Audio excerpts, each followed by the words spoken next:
What is up, Amazon sellers, arbitrageurs, and flippers of all stripes? Welcome to a sort of impromptu live. I've got my friend Nathan Hirsch with me today, and we're going to be talking about a lot of things. So, Nathan has quite an extensive background as an entrepreneur, an e-com seller, Amazon seller, starting up a free up and outsource school. You guys may have heard of those two businesses, and something new for 2021 called EcomBalance, which is specifically bookkeeping to help Amazon and e-commerce sellers, because there has been a bit of a, I don't know, there's been a void in the marketplace for that kind of thing, especially to have it done correctly. So we're going to kind of dive into a bunch of different topics today. Nathan, I appreciate you taking the time to hang out with me, man. Yeah, Chris, great to be back. Hope you're doing well. Hope everyone had a great Black Friday, Cyber Monday. Yeah, absolutely. Well, the numbers were a little janky. I don't know if you read any of the articles out there. Things were a little down for Cyber Monday. I want to say they were pretty flat for Black Friday, but those sales have been stretched out over a period of time. So I see the numbers are supposed to be much better, or not much better, but better this year compared to last year overall. So I've been hearing good things. Yeah, I'm curious how it all plays out once December ends and we can kind of look back at the crazy year, 2021. Yeah, absolutely. I am ready for 2022 to be here. Me Um, too. and hey guys, I see a couple of you saying, hey, if you guys have questions, Nathan is a really open book, and has a lot of experience in a lot of different things, and so feel free to ask them, and I'll make sure that we get Nathan to open the kimono, if you will, on whatever you guys have questions about, and I've got plenty of them as well.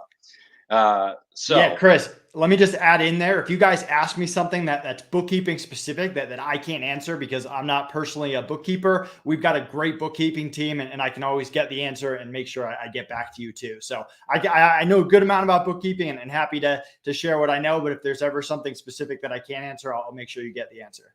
Awesome. Yeah, I saw the photo that you posted. I think your head bookkeeper. So she rides a motorcycle, right? Yeah, it's pretty awesome. We have a great team. We actually just hired another bookkeeper today. She started this morning. She's awesome. She's got 20 years of bookkeeping experience. We plucked her away from this retail company here in Denver. She was a seller herself, which we love. And yeah, she's been working her butt off to kind of help us get this off the ground and make sure we're fulfilling everything for clients. And we're excited to get her some help as well.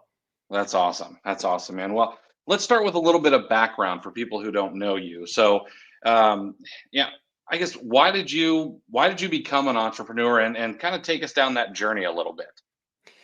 Yeah, I mean, the real answer is my parents always made me get real jobs when I was younger. From the point I was 14, 15, I was working 40 hours a week every summer, every winter, after school, and all of that. And I always kind of had that mentality that I'd go to school, get a real job, work for 30 years and retire. And just from working for other people, I kind of realized that that's not what I wanted to do. And if I was going to get a job and work for someone else, I was going to be miserable for a good portion of my life. So when I got to college, I started hustling, started buying and selling people's textbooks to make side money. And that really led me to Amazon back in 2008 in the Wild Wild West days. And I became an Amazon seller, which replaced my internship at the time. And I've never looked back.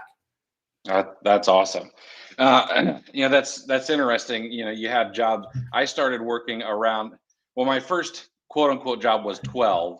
But that was kind of for family under the table, and Babysitting, yeah. yeah, totally breaking all kinds of labor laws. And then I pushed carts and all kinds of stuff, and I had family make me bale hay in the summertime at farms and whatnot.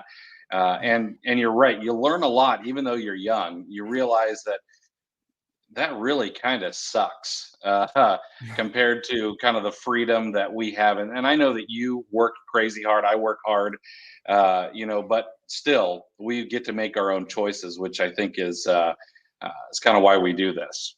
It's a different kind of hard. When you're scrubbing dishes in the back of a Jewish nursing home that I used to work at, and it's 100 degrees in there, and you're working an 8-hour shift, or you work for Arnold's Meats, which was another job I had, or Aaron's Rent-A-Center, where you're standing all day and trying to sell people furniture, you kind of realize that there's different ways to make money, and that not all of them are enjoyable.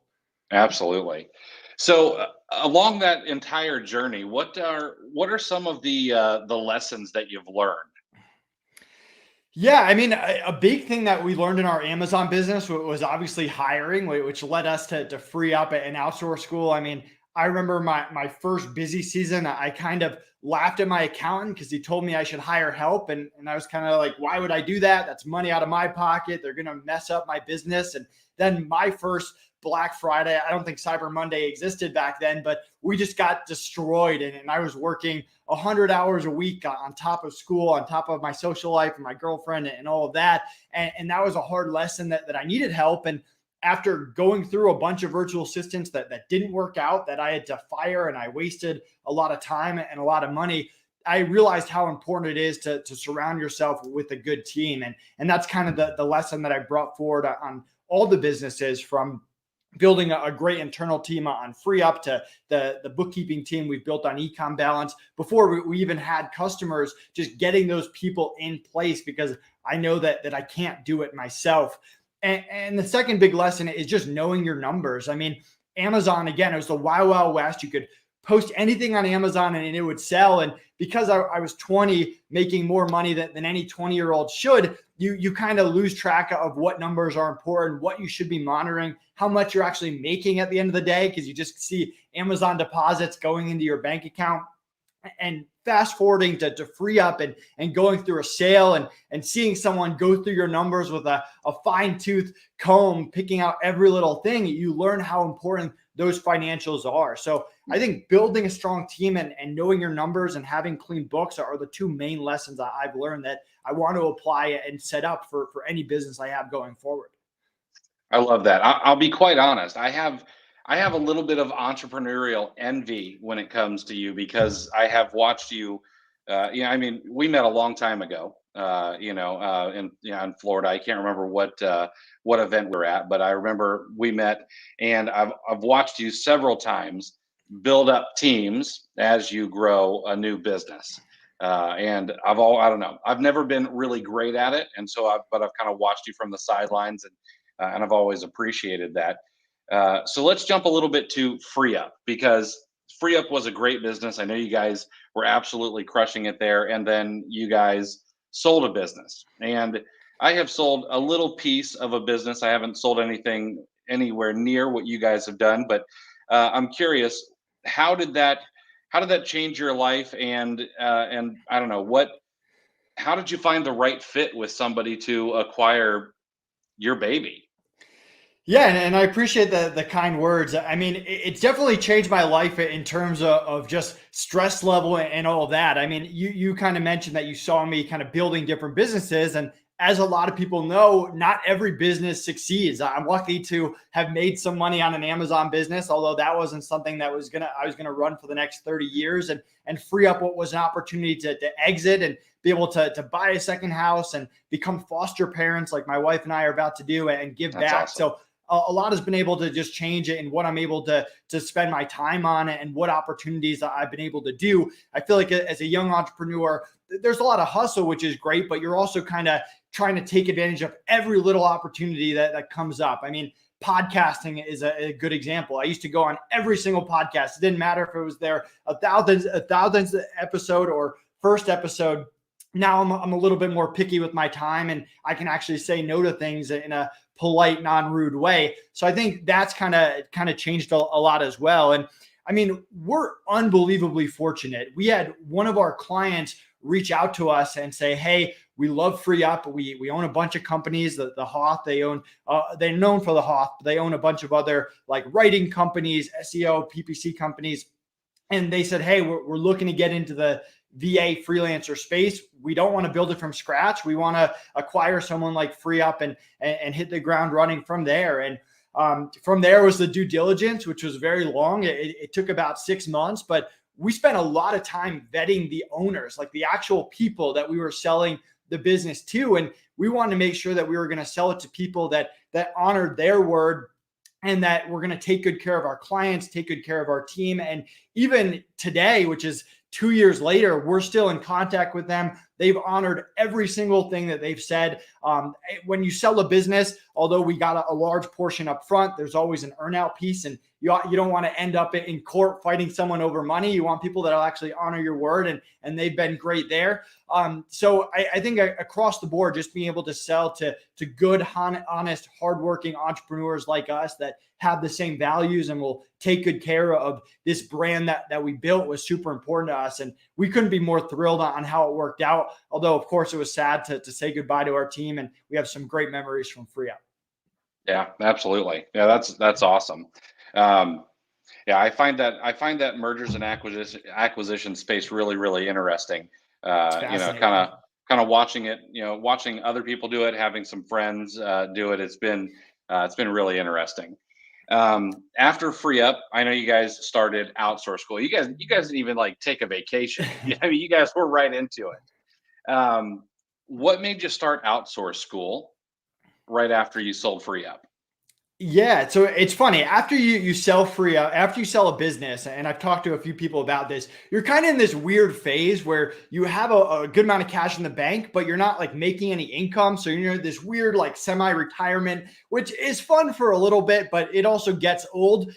I didn't think I would see my business partner Connor for the next year. He was planning to just travel the world and work remote for a while. I was going to do some traveling. I was still in Florida in the time, and then the pandemic hit, and we didn't really have a choice. We were locked at home. We didn't really know what was going on. And during that time, a mutual friend of ours that I'm sure everyone in this group knows, Nate McAllister, reached out with the idea of doing a hiring course to teach people our process for interviewing, onboarding, training, or managing. And in my mind, we were kind of stuck at home anyway.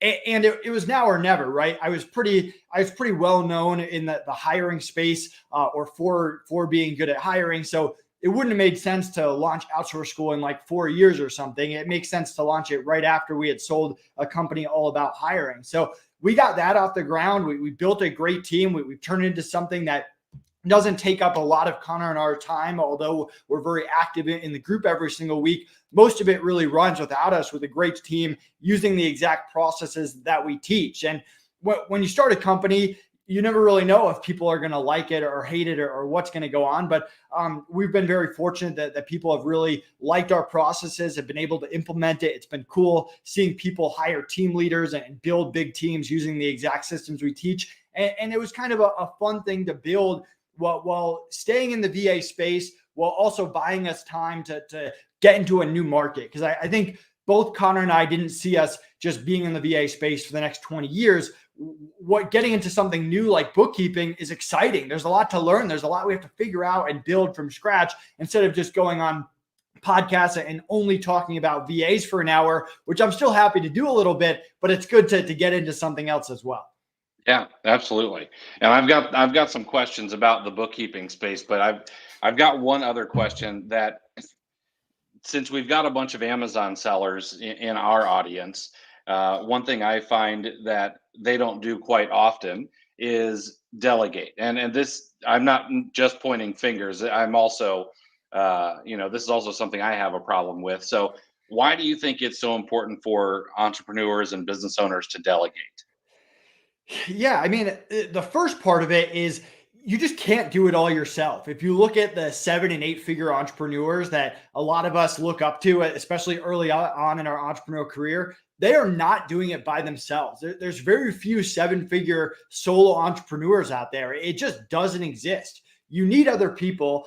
As an entrepreneur, you're normally only good at 1 to 4 things, maybe 4 things if you're lucky. And even Amazon, the entrepreneur that's good at PPC might not also be good at listing and not be good at graphic design. So you have to be able to surround yourself with different levels of people, whether it's followers to follow processes that you've already built so that you can move on to bigger and better things and learn new processes to help your business, or doers for projects like graphic design or video, stuff that is a complete waste of your time for you to get really good at. or hiring high-level people like PPC or bookkeeping or whatever it is to just take something off your plate that you're not going to be good at, even if you try. I mean, there are certain things that I could spend the next 6 months focusing 40 hours a week trying to be good at it, and I still wouldn't be good at as good as the experts out there that I can just hire part-time or full-time to work on my business. So that's kind of a big mental switch you have to take.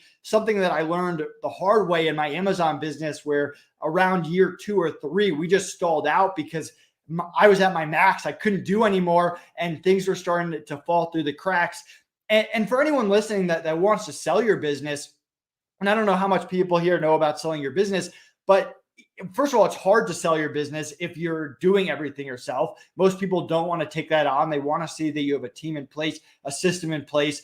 But a lot of people buying a business will actually deduct your salary from the buy price. So they'll look at you and say, hey, to replace you in your business, it might cost $150,000, $200,000 a year, $100,000 a year, whatever it is. And they'll deduct that from your EBITDA before they give you an actual offer. So you need to make sure that if you want to maximize what you can get for your business, you have to be able to prove that your business can really run without you, or for the most part, run without you, or the pieces that they replace you with are easy to do. A good example of that is FreeUp, where the actual business ran without me, from customer service to billing to recruitment. And I did a lot of the marketing stuff. I went on podcasts and talked to partners and stuff like that. But they can hire a marketing person and go in with a different marketing strategy. They don't necessarily need me for that. So understanding how you get the most for your business is a big part of the hiring and the bookkeeping portion of running a business.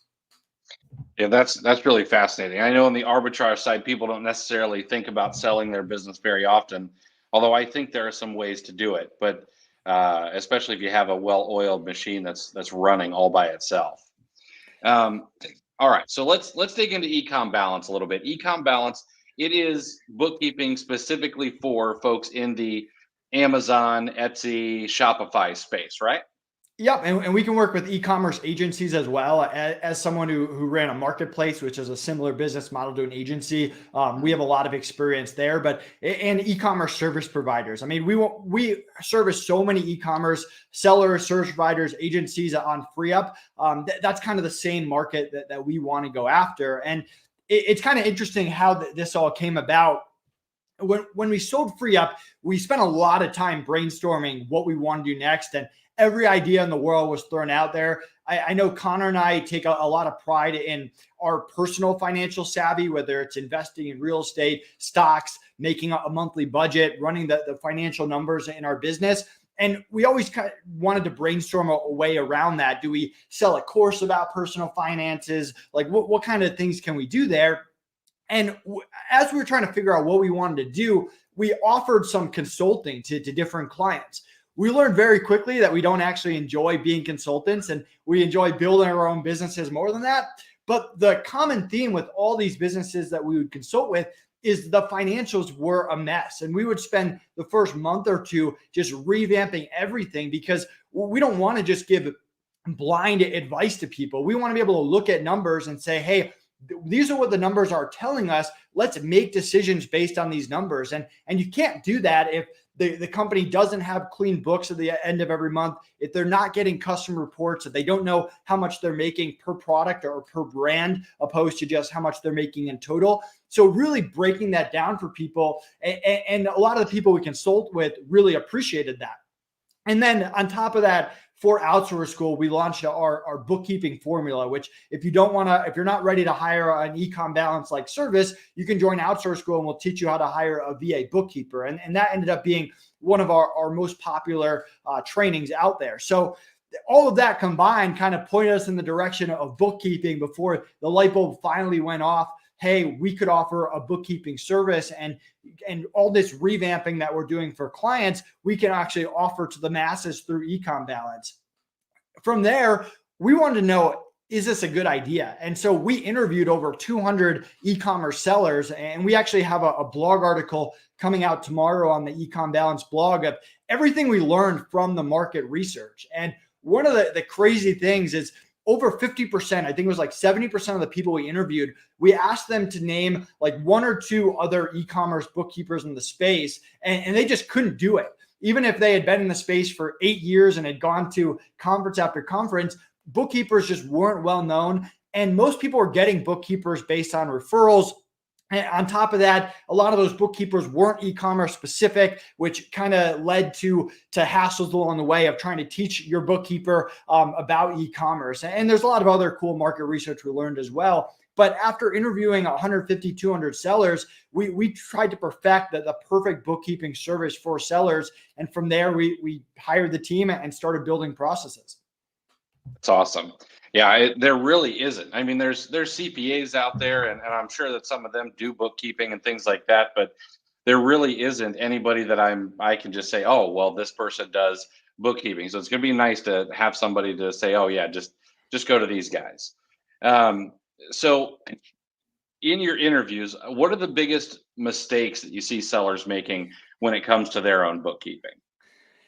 One of the craziest mistakes, and we've even come across this on clients that we've onboarded, you get a deposit in your bank account from Amazon, and people are just counting that as their sales. But really, that's the net of sales after Amazon fees and a bunch of other stuff that Amazon will deduct or add in there. And if you want to get accurate books, you want to be able to really break that down using a tool like A2X, which is more on the expensive side. We've actually found a cool tool called Cinder, which if people aren't using that or are using A2X, I recommend checking out.